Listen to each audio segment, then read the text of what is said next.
Yeah. Hi guys, Stefan here with Chatbots Life in the Chatbot Conference.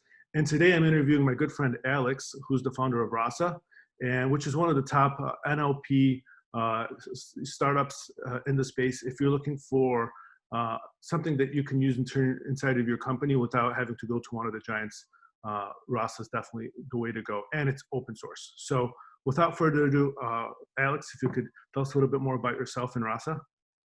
Sure. Yeah. Hey, everyone. Good to meet you. I hope to see you at one of the events in real life at some point in time as well. And so, yeah, as Stefan already said, I think you and I know each other for like a couple of years now. Yeah. Ever since the big chatbot craze started, and I really enjoyed coming to the chatbot conferences so far. And pretty much like with Rasa started right when like Facebook opened up their API back in the days, and everyone thought that fast forward to today, we'll only use chatbots, which hasn't happened yet. And I think that's probably also something we are covering today a little bit, why that hasn't happened. But quickly on me, Alex, my name, co-founder and CEO of Rasa. I co-founded the company together with Alan, actually in 2016.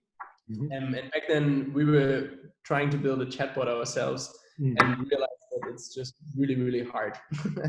And I think fast forward to today with our open source tooling for developers, I think we made it a lot easier, but by no means have like solved conversational AI. And that's also probably something interesting to talk about today, a little bit like where we are right now, where we see the industry, but also the challenges ahead. Yeah, absolutely. So I remember when I got into bots in 2016, I thought it was easy to make a bot, but really hard to make a good bot. I agree. Yeah, I think. I mean, I think we wouldn't have said it back then like that, but I think the way how we look at it now at Rasa is that it's easy to get to POC, full proof of concept. Right. It's really hard to go from POC into production, and it's pretty much also because I think conversational AI lends itself to building really cool and amazing demos if you use them yourself. But once you ask like the person next to you to use your demo bot, they'll definitely break it, right? And it's not because they are mean people, it's because they just think differently, and they might, just have a different way of saying the same thing, which is where NLU starts, right? Natural language understanding. But maybe they have a totally different way of thinking about the problem. And so you pretty much want to be able to manage also dialogues in like a more dynamic way. And there's just like two challenges, but I think, yeah, it's hard, definitely. Yeah. When you're working with companies, or when companies are using Rasa in order to go from that POC to production, what are some of their biggest challenges on that path to go from POC? And then is there anything they can do to make that process easier? Is there, obviously the technology has gotten better over the last 3-4 years substantially. But what about in terms of like the way they strategize or think about their project on the front end, or the team that they put together, and later on the way they handle errors within the bot and people not understanding, that sort of thing? Yeah, I think it probably falls into like two major things that they have to change compared to the POC stage. And I think the first thing is really they have to unlearn how they build the POC. Interesting. And so what I mean with this is that it's just very different to, again, like build something real quick together, right? Which follows the logic that you as a developer or maybe business user had in mind. And so if you have it live in the wild with real users, they'll probably do something completely different with it. And so I think first of all, they have to entirely change the way how they think about it. But they also, as a second step, they really have to change how they actually build software, because a lot of companies out there have been used to building software over the last 10 years or 10, 15 years, in like this way of like shipping something, and then you have code and then you iterate on it. But that's it, right? But now you have like code and data, and you kind of need to pretty much improve your machine learning models over time, all the time. And that's really important, and that becomes super important. And I think a lot of companies don't really feel comfortable pushing something out that is not perfect.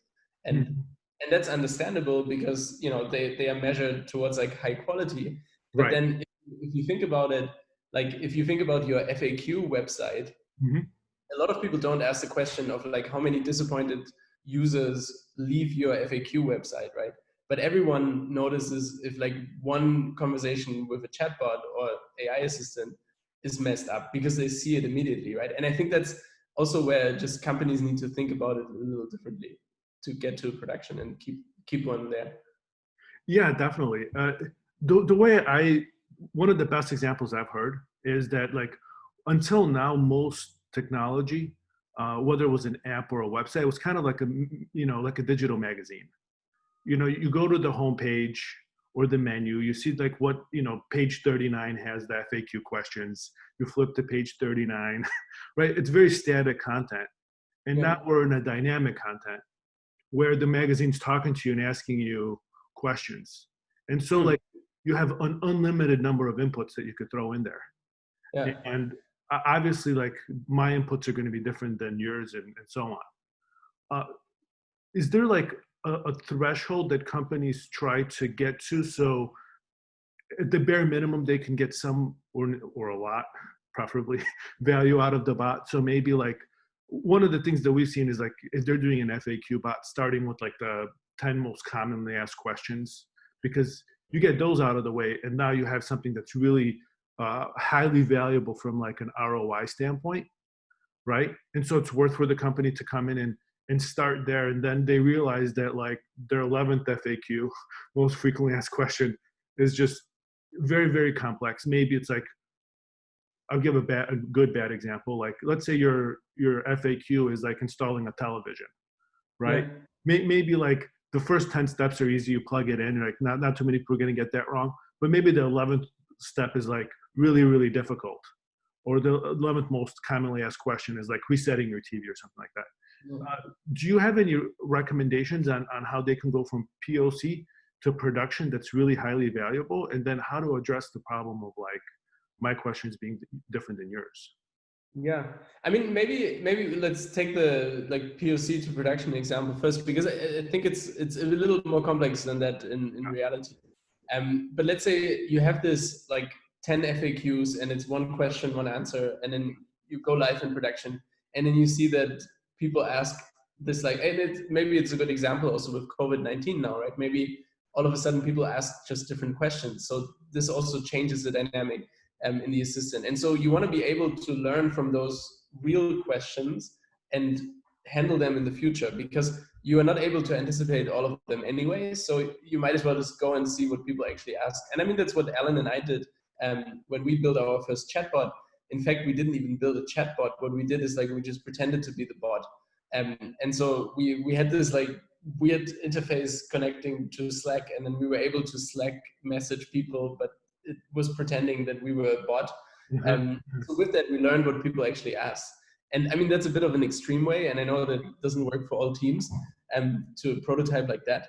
But my main point is like, as early as you can, like give it to real users, and then you'll see what they ask. So that's, I think, step number one. But then step number two is really, I think that from that, most Rasa users and most bot developers and people in this space that I talk to find that it's not that people ask just one question and expect an answer. It's very rarely like that, because mostly if you take the example of somebody being in a country far away and they lost their credit card, for example. So if you say something like, I lost my credit card to your banking bot, what you're actually saying is that you need a new credit card. So, but you say I lost my credit card. And so what you expect is kind of having a dialogue around, oh, I'm really sorry to hear that. Should I don't know, cancel your existing credit card? Do you want a new one sent to which address? And so having this full dialogue is something that most users would expect at some point in time. And I think that's really where it becomes extremely tricky. And in fact, when we first started working on this, we didn't think about it like that, but we created these like 5 levels of AI assistance, how we call it. And so similarly to like 5 levels of autonomous driving, where you also have like different pretty much advances over time. Right. And so the example that you gave, this like FAQ bot, is something that we would consider as like a level 2 assistant. And so it really is like one question, one answer, maybe a little bit of back and forth, but that's it. And then level 3, and that's something that we've been focusing on at Rasa over the last couple of years, is really what we call a contextual assistant. And it like keeps kind of context in consideration, but it also is first and foremost able to take decisions based on that context. So for example, if you would maybe already know that somebody is in Thailand, you wouldn't ask them again like which country they are in, right? You probably say something like, "Oh, I noticed because you're logged into the app or so that you're in Thailand. Is that correct, right? Do you want your new credit card shipped to Thailand?" I think all of those things are important, but then it's also about the context of the actual dialogue, right? So if I just said before that I was in Thailand, it's really weird to ask that again. And so that's where it becomes really, really, I think, tricky in a way that it's manageable, but you just need different tools. So you can't just have like your one click and drag tool that you maybe use for prototyping and POC. I see. So it's kind of like you have to. One of the challenges is remembering contextually certain parameters from the user. Yeah. And then in your example, like I guess when a person has an intent, their intent might be a cluster of intents. Exactly. Yeah. Yeah. And that goes in this direction. My co-founder wrote about this, that we probably have to get rid of intents at some point in time. And that's, I mean, that comes from this idea also that not everything is always an intent. And so, I mean, the easiest example is if you think about like a form filling exercise, right? So let's take this example again of like, I lost my credit card. If I say Thailand, Yeah. it's really not really an intent. I mean, my intent is to answer the question because it was asked like, which country do you want this credit card to be shipped to? But it's not really an intent. And I think a lot of the like terminology that we are using still comes from a level 2 world, right? Where people thought of this problem of conversational AI as a one question, one answer world. Because in that sense, it makes sense, right? If you only think of dialogues between humans as questions and answers, you really don't need more than intents and entities. I mean, maybe you have sentiment and like some other things, but those are like the main elements. If you think about like really this like continuous dialogue back and forth, you need to give things different names, right? It's a bit like if you think about the web, and if somebody like at some point in time, people would talk about Web 2.0, logged in experiences, and people also came up with new concepts for that, right? And I think the switch from level 2 to level 3 that we are trying to push forward at Rasa is a similar one, right? You just can't use your Web 1.0 terminology anymore. That's beautiful. So tell me, like, what does level 3 look like, and how can we get rid of intents, or how can we think about them in a new way, like a level 3 way? Yeah. I mean, so level 3 in general, I think looks like the demos that people are building. It just actually works in production. And I think that's really the difference. And so I think like, so when we initially like worked on our bot, right? What we did is like, we tried to map out those dialogues in advance. And so what we did is like, we pretty much with a rule-based approach said, if in this context this happens, then do this, right? And if not, do this. And so you end up having a decision tree. And for like a POC, and so when I say POC, I also mean like smaller production projects or so, right? So like anything that is not full blown. And so if you have a small use case, you can do that. In fact, you can go and like come up with all the different permutations of how the conversation around the credit card could look like, right? Because maybe I say, I'm lost in, or like I'm stuck in Thailand and lost my credit card, right? But maybe I say I'm in Thailand, and that's it, right? Maybe I'm too like overwhelmed with my feelings at the moment that I don't say I lost my credit card, and then you have asked back like, what do you actually want, How can customer, I right? help you? Yeah. And so back to your point, right? So you have a dialogue is kind of consisting of all these different intents mapped together. And so when we say level 3, what we really mean is like this back and forth conversation, but in a way that you don't have to pre-program and create rules for all the different turns that can take. And so, for example, if you think about this like idea of ordering a new credit card, Mhm. ideally the developer experience would be in a way that you say, well, in order to order a new credit card, I need these 5 parameters, right? Yeah. And then the user can give those in an arbitrary order Uh-huh. Okay. without you as a developer or a product team thinking about all the different permutations. And so that's pretty much what we mean when we say contextual assistant. And it's one example of that. Mhm. Is that similar to like Amazon Lex's idea of slots? Or is that taking slots like to a new level? It's a bit like that, but I mean, I think slots in like Amazon Lex, and I think it's or the Echo ecosystem in general, as well as like Dialogflow has a concept like that too. Mhm. It's a bit different in a way that like for us, we really see that across like the whole like conversation, Mhm. and I think a lot of those tools like make it very narrow for like one intent or so. I see. So a lot of these tools are associating those slots to specific intents. And Exactly, yeah. Because and it's because they've been built for this intent first model, right? right.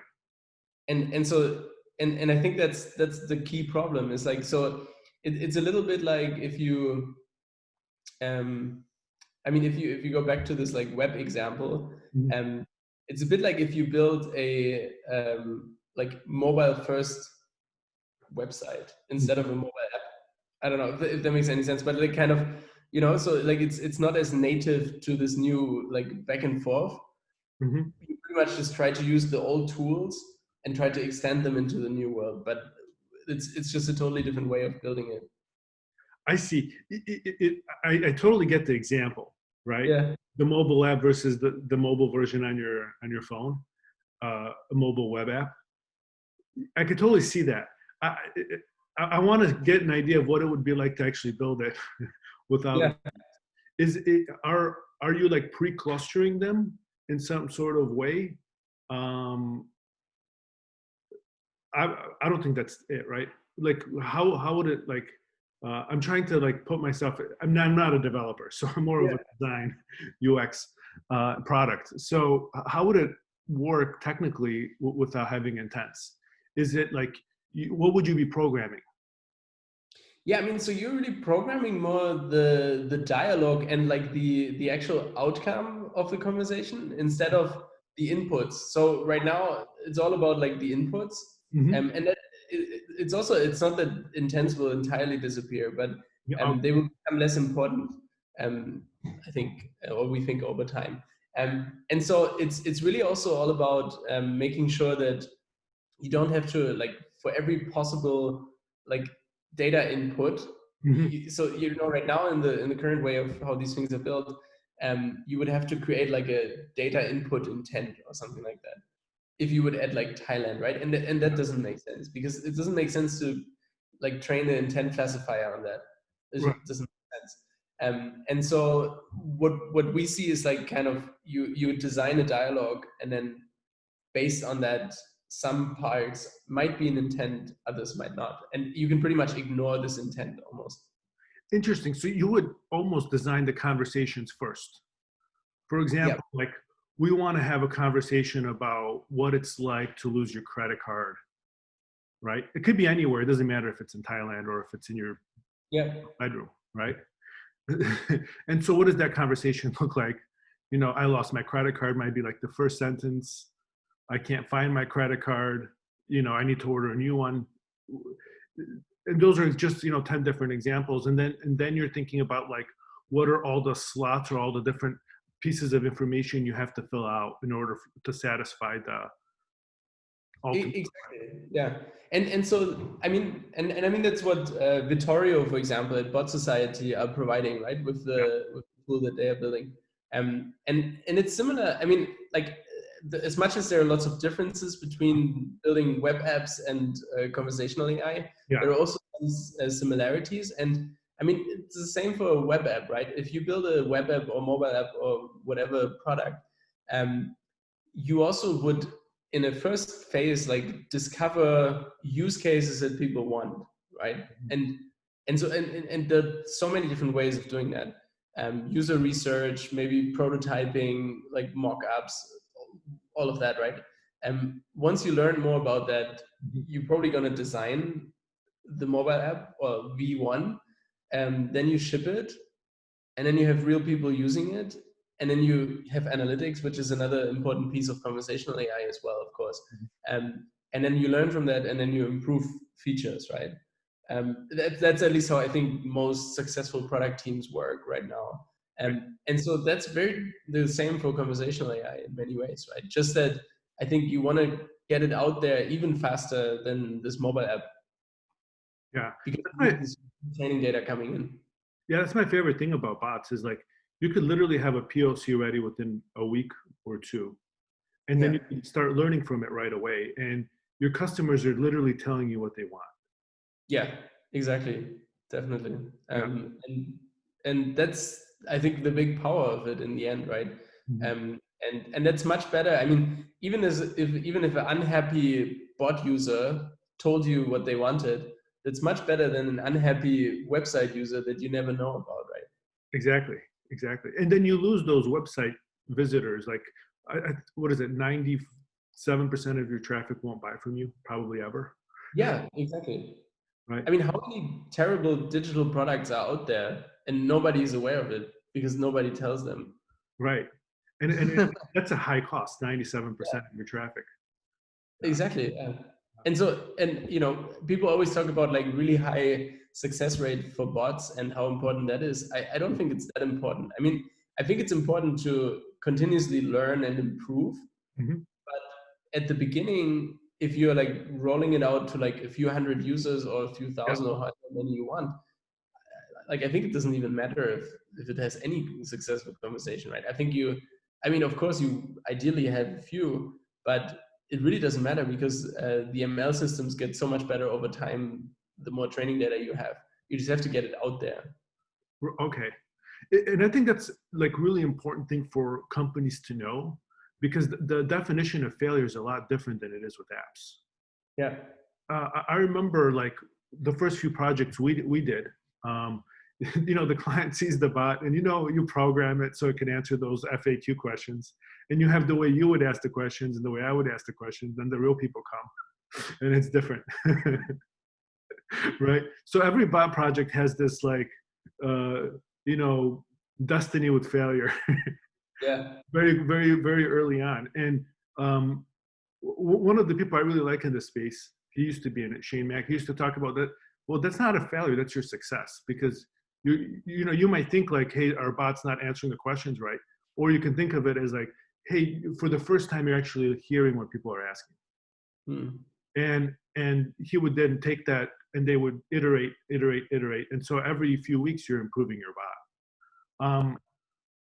So I think they're a lot more like living systems almost. They're a lot more dynamic.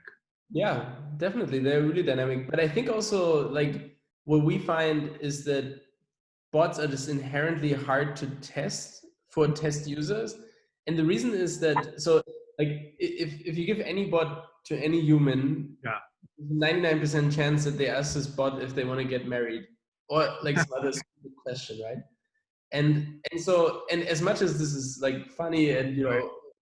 we're also joking about it, Yeah. in reality that doesn't happen, right? So if like rarely happens, if you're in Thailand and you lost your credit card and you want a new one, you 100% won't ask the Bank of America chatbot to like pick Erica as an Yeah. example. And you probably wouldn't say, oh, do you want to get married? Right. With my credit card. And exactly, right? And so I think the point is also that you really want to make sure that you have the right test scenarios to actually really generate good training data that you can also leverage, right? And Right. and I think that's what we find, and a lot of chatbot teams, I think, and voice teams overall find it's just hard to test them, because if you give them to a friend, they'll ask these questions because they can't put themselves into the scenario that the actual user would be in, and that makes it really hard also to compare. Interesting. So how different is this than like testing other apps? Because typically like, and I've done this with bot projects, but maybe you have more a different perspective on it. We would use like user testing or one of these other tools, and then we would give people like very specific tasks. Uh, Yeah. uh, and the task isn't telling them what to do; it's just giving them a situation. Like you're in Thailand, you just lost your credit card, and you're talking to Erica, the Bank of America bot. And now you can decide like, the situations you lost your credit card. So we don't want to tell people like, hey, go tell Erica you lost your credit card. But, what else are you going to do? Probably, right? And Yeah. then you get to see how people talk to Erica. And then we ask him is like, hey, and then at the end of the survey, we would ask them like, what were you trying to accomplish, and were you successful or not? Is that missing something that is unique to bots that is no longer applicable, or is that just a good way to do it? No, I think that's a pretty good way of doing it, actually. I think it's just not how most people test bots. Interesting. Okay. And I don't know why that is, but and I think it's also related to like if you go to, let's say you go to our website rasa.com now, you're probably able to like just give like a rating from like 0 to 10 how good of a website that is, or how it feels Yeah. at least. And maybe like usability, you might not think about in the beginning, but anyways, you can give some judgment, right? With a AI assistant, it's really hard to do that, because how would you judge it? I mean, it doesn't really show you anything, just a text box, or like not even a text box, voice, just like a microphone. um, and then of course the experience that you have with it will create a judgment around it, right? And if you don't have this like test case that you just described, you're probably going to ask a stupid question that nobody thought about, and then it'll be bad, right? And Right. so Yeah. it's, There's just like so many possibilities. yeah, exactly. And of course, I mean, you can, I think at some point in time, Mhm. handle a good amount of those, but I think from, at least from the experience of like Rasa developers in our open source community, Mhm. um, that people don't ask these questions as often as you might think. So Mhm. So Alex, over the last few years, the space has changed tremendously. And I'm starting to see some interesting changes in the last 6 months to a year. What are some of the ways that you're seeing the space change? Like, what use cases are uh, the best ROI, and which ones are kind of newer? Because we know, like, you go back to 2016, 17, like marketing was finally something that marketers were able to use to generate increased sales for bots, using it as a communication channel for upselling and all this sort of e-commerce shopping stuff, automation wise. And then now it's with customer service. A lot of customer service departments are taking a lot of like back end systems, HR, et cetera, are taking on bots, RPAs that are making them conversational. It's all enterprise though, mostly, or small, big business, right? We're not, are you seeing any growth of use cases within enterprise? And are you seeing any growth of use cases like B2C or B2B or something else that is new or unique, or we would have never thought would happen, right? yeah. Yeah. It's a hard question. It's like kind of, I mean, we are a horizontal developer framework, right? And Right. so like we see everything from like hobby projects on a Raspberry Pi to like large, or like the largest banks in the world developing assistants for their end customers. And so it's, I think what definitely hasn't happened is what a lot of people thought happened, which was like conversational commerce. I think that's something that we haven't seen yet in the wild. I don't know if you ever bought like shoes through a chatbot or something like that. I haven't. And I think it's something that a lot of people thought 4 years ago will happen. And I think the reason why it didn't happen is because these interfaces like I don't know, mobile or like web shops are just pretty good. And so I think what we've seen though, fairly early on, and I think that just increased this year already, and I think it will increase despite COVID-19, Mhm. even is like interfaces that have historically been terrible, like healthcare, banking, insurance, all of those, retail as well.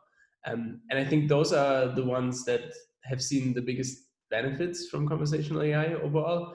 But I do think that right now, it's mostly in big companies that really leverage it. And I think the reason is that you need a good enough training data set to get anywhere. And I think if you're just like a small cafe and you have maybe 10 conversations a week, it just doesn't make sense to automate those. Right. It's funny because when this first started, we thought a lot of people in the bot community thought it would replace apps and it would be this, but it's just become the perfect enterprise software. Yeah.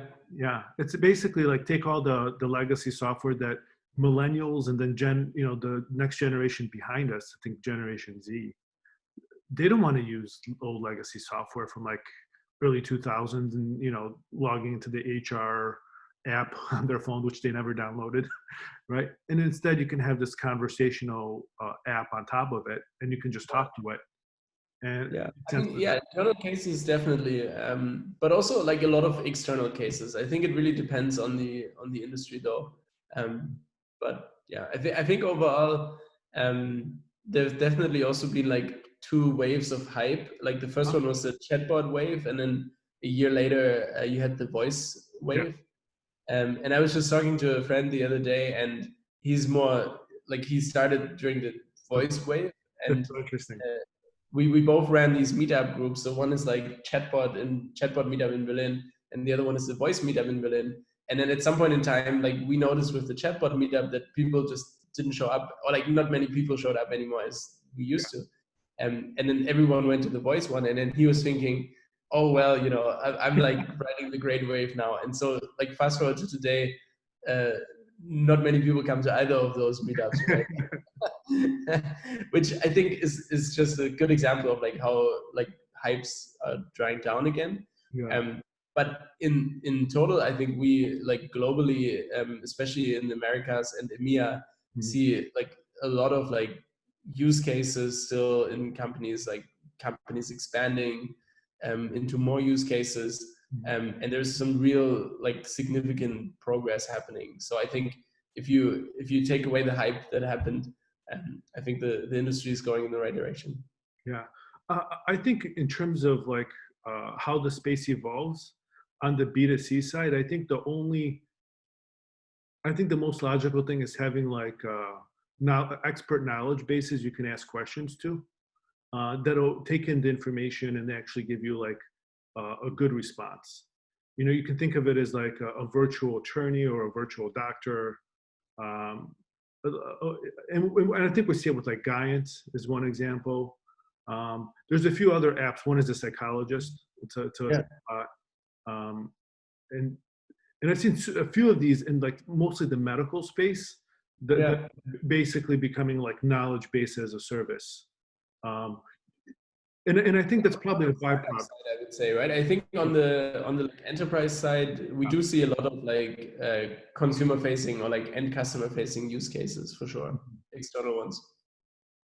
Okay, you think that we're going to get a lot more knowledge bases in the next, I don't know, 24 months-ish, where companies start creating knowledge bases because it's a better experience than having to search something on Google and hopefully you get the right article, hopefully you read to the end, and so on. Do you think that we're getting closer to that? I mean, we integrated, or we built an integration with knowledge bases last year in our open source framework. And I mean, I think we see people using it, but I think the fact is more around like not only knowledge bases, but other systems that you already built before, right? So if you think about like maybe you have an existing Elasticsearch instance or something like that you've already built, I think a lot of big companies want to reuse that in conversational AI as well, which is one of the, I think, reasons why we've seen so much tremendous growth over the last like 2.5 years, is because companies want to customize those frameworks and assistants, right? And I think that's one example is a knowledge base, but lots of other examples. Right. And so last two questions. One is, what do you think is the biggest challenge in the space? And if someone was coming into it, or let's say it was you coming into it, what would you tell yourself to focus on or do, or what problem would you say, hey, Alex, you're new to this, go solve this? What is maybe the biggest challenge enterprises are having? You already shared one of them, which I thought was great, and that's with the testing. Yeah. I've done that a couple of times now. What would be like your recommendation to either someone starting out or a company doing something for the first time? A lot of people still today, and even like us at Rasa, I think when we first started working on this a couple of years ago, we thought that it's like a machine learning problem, and we thought like, you know, if you just build more cool technology and like making it easier to use, it'll solve all the problems, and allow people to build better conversational AI. We still think that's true, but we think it needs to be combined with like more education around workflows in enterprises. And that's to this point that I mentioned earlier, that it's just so different to build a machine learning based application than it used to be building like a mobile website or something like that. And so I think this it's almost like a behavior change in the way how they think about building software. A lot of people say like software 2.0, right? That's another buzzword that people throw around, which pretty much means like more data driven a way to build software. And I think that's an important shift that has to happen. And I mean, the most forward-looking companies are already getting it, I think. I'm positive. Got it. And last question, what is the future of bots in your opinion? How does this unfold over the next 6, 12 months and then the next few years? Yeah, I mean, so I mentioned the 5 levels of AI assistance earlier, right? And so for us, level 5 is what we call an autonomous organization. And so the way how we look at it, it's pretty much like a network of different assistants that all work together to, you know, achieve something. And so that could be for an insurance company, maybe the onboarding process of a new person that signs up for the policy, but maybe also the claims process. And so they all work together and share that knowledge amongst them, right? And so that's the way how we look at this. But I think in the end, like another way to look at level 5 is also really that, and I think that's the more powerful idea behind this, is that all people, like whatever background they have, can use any piece of software that exists, right? And so you and I, for us, it's easy to use Zoom. For us, it's easy to book a flight on Expedia or some other place. But for a lot of people out there, it's actually pretty hard, right? And even for me, it's like hard to use some random government form for my local government to sign up for something, right? And so I think the point is like, if you can build a world where anyone can access any type of information, but at the same time also use software, we think this is extremely powerful and exciting, and that's what we're trying to do with Rasa. Yeah, it's definitely an exciting future. I think it's going to happen with, you know, sooner than we think, I think. Yeah. But it won't happen only this year. So it's definitely... It's not going to be this year. well, anyone who wants to join the space, ping me. Yeah, it's a great time to join it right now. I think from what we've heard, a lot of companies are jumping into the space right now because 2 things are happening. One is their revenues are getting squashed, right? And on the other hand, their expenses are in proportion or skyrocketing, especially their customer service expense. Yeah. Right? People want to know if they're going to be able to get the stuff they ordered before, for example. And so we're seeing some more demand for customer service bots as we talk to people. But Alex, if the audience wants to follow up with you or follow you online, what's the best way to do that? Just send me an email. It's alex@rasa.com. Perfect. So, yeah, easy to find. All right. Well, thanks for watching, guys, and be sure to tune in on the next one. And we're going to do a Q&A session with Alex. Yeah, I'm excited. So I'm sure you guys are going to have a lot of questions. Maybe save them, please. Then you can come ask Alex yourself. All right. Thank you, guys. Thank you.